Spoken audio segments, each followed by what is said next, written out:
नमस्कार, जय माँ भगवती। मैं आपकी योग मित्र डॉक्टर रीना आज आपके सामने जिस आसन की जानकारी लेकर आई हूँ उसका नाम है गौमुख आसन। अब इसका नाम गौमुख आसन क्यों है? क्योंकि इसमें जब हम एक पैर को दूसरे पैर के ऊपर रखते हैं तो गाय के मुंह की आकृति बनती है, इसलिए इस आसन का नाम गौमुख आसन है। इसके करने से क्या लाभ होता है, क्या सावधानियाँ रखनी है, ये हम इस वीडियो के अंत में बताएंगे, तो वीडियो को पूरा ज़रूर देखिएगा। आइए आसन को शुरू करते हैं। आसन को शुरू करने से पहले सबसे पहले हम अपनी जो हाथ है उनको ऐसे किसी दुपट्टे या योग स्ट्रिप की सहायता से, योग स्ट्रिप नहीं है तो किसी दुपट्टे की सहायता से पहले हाथों की ये जो कंधों के जॉइंट है उसको पहले रिलैक्स कर लेते हैं, वार्म अप कर लेते हैं हाथों का। चलिए आइए शुरू करते हैं। आप पालथी मार के बैठ सकते हैं, वज्रासन में बैठ सकते हैं, जिस आसन में आप कंफर्टेबल रह सके उसमें बैठ जाइए। सबसे पहले अपने हाथों को इस प्रकार से दुपट्टे को हाथों पे लपेट लेंगे। इतनी डिस्टेंस में अब 1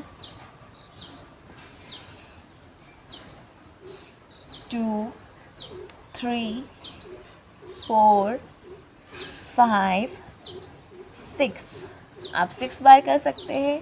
1 2 10 टाइम भी कर सकते हैं। 3 4 5 6 देन 1 2 3 उल्टा करेंगे। 1 2 3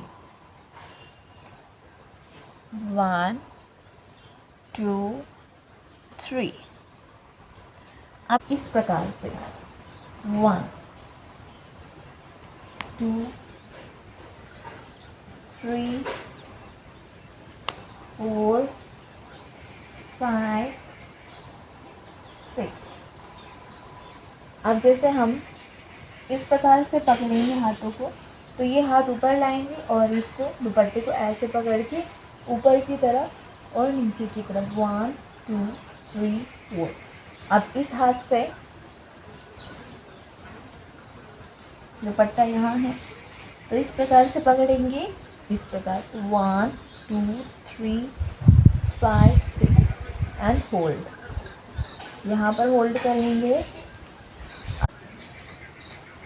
यहाँ पर होल्ड करेंगे। अब थोड़े से साइड में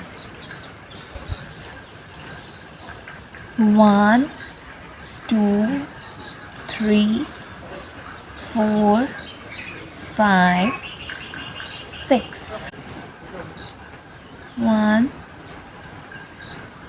2 3 4 5 6। अब हमारे जो कंधे हैं उसके जॉइंट काफ़ी रिलैक्स हो चुके हैं, खुल चुके हैं। अब हम गौमुख आसन का अभ्यास करेंगे। आइए शुरू करते हैं। दंडासन में आ जाएंगे, एक पैर उठाएंगे और मोड़कर उसका पंजा और दूसरा पंजा हम लेफ़्ट राइट इस प्रकार से रख लेंगे कूल्हों के राइट साइड में, पैर गाय के मुंह के समान। ये हाथ ऊपर की तरफ ले जाएंगे और दूसरा हाथ पीछे की तरफ और दोनों को पकड़ लेंगे, फिंगर लॉक करेंगे। इस प्रकार से दोनों हाथों को पीछे ले जा कर के उंगलियां आपस में मिलाकर पकड़ लेंगे, जितना सामर्थ्य है उतना, और हम कुछ समय तक के यहाँ होल्ड रखेंगे। यदि आपके हाथों में दर्द होने लगे तो हाथों को छोड़कर पुनः प्राथमिक स्थिति में वापस आ जाइएगा।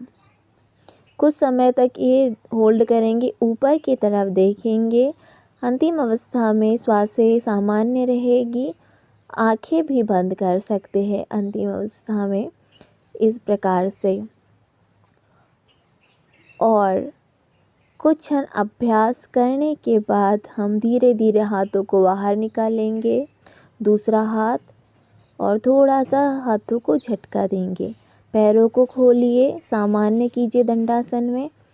अब ये पैर ऊपर और दूसरा पैर उसके नीचे, पैरों का क्रम चेंज कर देंगे। यहाँ पे पैर गाय के मुंह के समान और नीचे पंजे उनके कानों के समान दिखाई देते हैं इस आसन में। पीछे से इस आसन में द्वितीय अवस्था में भी फिंगर लॉक कर लेंगे हम। और यहाँ पर ऊपर की तरफ देखते हुए यहाँ पे भी 20 काउंट तक के रुकेंगे। और अंतिम अवस्था में श्वासें सामान्य रहेगी। धीरे धीरे आंखें बंद भी कर सकते हैं। जब तक कि आप इस आसन में रहे तब तक ये रह सकते हैं। इस आसन से हमारा मेरुदंड लचीला होता है, कंधे मजबूत होते हैं और मधुमेह और कब्ज के और पीठ दर्द के लिए ये समस्याओं में ये आसन राहत देता है। लेकिन इसे किन्हें नहीं करना चाहिए, जिन्हें पाइल्स है या इंजरी है किसी प्रकार के हाथों में या कंधों में, उन्हें ये नहीं करना चाहिए। आज के अंक में इतना ही। नमस्कार। जय माँ भगवती।